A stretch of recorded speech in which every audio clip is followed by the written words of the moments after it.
Qiraah adalah bentuk jamak dari kata qiraah yang berasal dari kata qara'a yaqra'u qira'atan. Punya beberapa arti, antara lain bermakna membaca dan juga bermakna menggabungkan atau mengumpulkan. Ibnu Atsir menyebutkan bahwa kitab suci kita dinamakan Al-Quran yang berakar kata dari qiraat karena di dalamnya dikumpulkan dan digabungkan antara kisah, perintah, larangan, janji, ancaman, ayat, dan surat. Secara istilah, qiraat digunakan sebagai batasan untuk hal-hal yang terkait dengan bacaan Al-Quran dan berkembang menjadi salah satu dari sekian banyak cabang ilmu Al-Quran yang lazim disebut istilah ilmu. Asal-usul ilmu qiraat. Bangsa Arab merupakan komunitas dari berbagai suku yang tersebar di sepanjang Jazirah Arab. Antara suku satu dengan suku lainnya memiliki lahjah atau dialektik bahasa yang berbeda, terutama dalam pengucapannya. Mereka memiliki bahasa sampai puluhan dialek. Perbedaan dialek bahasa tentu dipengaruhi oleh letak geografis dan sosiokultural dari masing-masing etnis. Kendati demikian, mereka telah menjadikan bahasa Quraish sebagai bahasa bersama dalam berkomunikasi, berniaga, mengunjungi Ka'bah, dan melakukan bentuk-bentuk interaksi lainnya. Dengan demikianlah Al-Quran diturunkan dengan berbahasa Quraish agar mudah dipahami oleh. Sejarah ilmu qiraat. Di antara salah satu pendapat ulama, qiraat mulai diturunkan di Madinah sesudah peristiwa hijrah, di mana orang-orang yang masuk Islam sudah banyak dan saling berbeda ungkapan bahasa Arab dan dialeknya. Pendapat ini dikuatkan oleh hadis yang diriwayatkan oleh Imam Muslim dalam kitab Shahihnya. Demikian juga Ibnu Jarir Al-Tabari dalam kitab tafsirnya. Hadis yang panjang tersebut menunjukkan tentang waktu dibolehkannya membaca Al-Quran dengan 7 huruf adalah sesudah hijrah. Sebab sumber air Bani Ghafar yang disebutkan dalam hadis tersebut terletak di dekat kota. Macam-macam qiraat.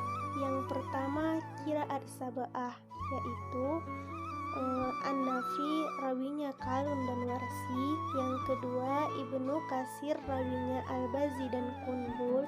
Yang ketiga Abu Amir, rawinya Ad-Duri dan As-Susi. Yang keempat Ibnu Amir, rawinya Hisam dan Ibnu Zahwan. Yang kelima Asim, rawinya Subah dan Hafs. Yang keenam Hamzah, rawinya Khalab dan Khalad. Yang ketujuh Al-Kisai, rawinya Abul Haris dan Ad-Duri Al-Kisai. Dan yang kedua qiraat asyarah ataupun 10, yaitu Imam Abu Ja'far, Yazid bin Al-Qa'qa, dan kedua rawinya yang masyhur yaitu Ibnu Wardan dan Ibnu Zammad. Dan yang selanjutnya Ibnu Ya'qub Al-Hadrami dan kedua rawinya Ruwais dan Ruh. Dan yang ke-10 Imam Khalad bin Hisham Al-Bazar dengan kedua perawinya Ishaq dan Idris. Dan qiraat yang terakhir yaitu qiraat 14, penjumlahan dari qiraat sab'ah, qiraat asyarah, dan qiraat sab'ah asyarah, yaitu adalah qiraat 14, yaitu yang pertama Ibnu Muhassin dan rawinya Al-Bazzi dan Ibnu Syahnabus, Al-Yazid, rawinya Sulaiman bin Hakam dan Ahmad bin Farah, dan Imam yang selanjutnya Al-Amasi dan rawinya Al-Mutawi dan Al-Sanabuzi, dan yang terakhir Al-Hasan Al-Basri dan rawinya Suja Al-Bakhil Ad-Duri. Kaidah-kaidah ilmu qiraat. Yang pertama, bacaan betul-betul mutawatir dan masyhur di kalangan ulama qiraat. Bacaan tersebut diriwayatkan oleh banyak orang dari banyak orang dan seterusnya sampai kepada Nabi Muhammad. Sebab Al-Quran adalah kalamullah yang menjadi sumber utama dalam agama Islam. Sebagai sumber utama, satu bacaan harus betul-betul meyakinkan. Jika ada satu bacaan yang tidak masyhur seperti bacaan ahad, maka bacaan tersebut tidak dapat diterima. Kaidah yang kedua yaitu harus sesuai dengan resam Utsmani, sebab para sahabat telah sepakat dengan mushaf Utsmani. Apa yang tidak tertera dalam mushaf Utsmani dianggap bacaan yang tidak masyhur. Jika ada satu bacaan tidak sesuai dengan resam Utsmani, dianggap bacaan yang tidak masyhur.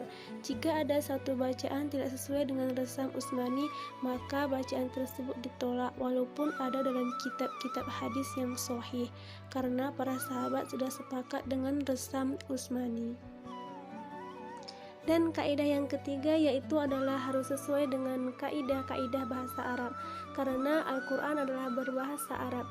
Jika hal tersebut terpenuhi, maka bacaan tersebut wajib diterima sebagai bacaan sahih, apakah berasal dari imam 7, 10 atau lainnya. Sebaliknya, jika salah satu tidak terpenuhi seperti tidak sesuai dengan resam Utsmani atau tidak masyhur atau tidak sesuai dengan kaidah bahasa Arab, maka bacaan itu tidak bisa diterima dan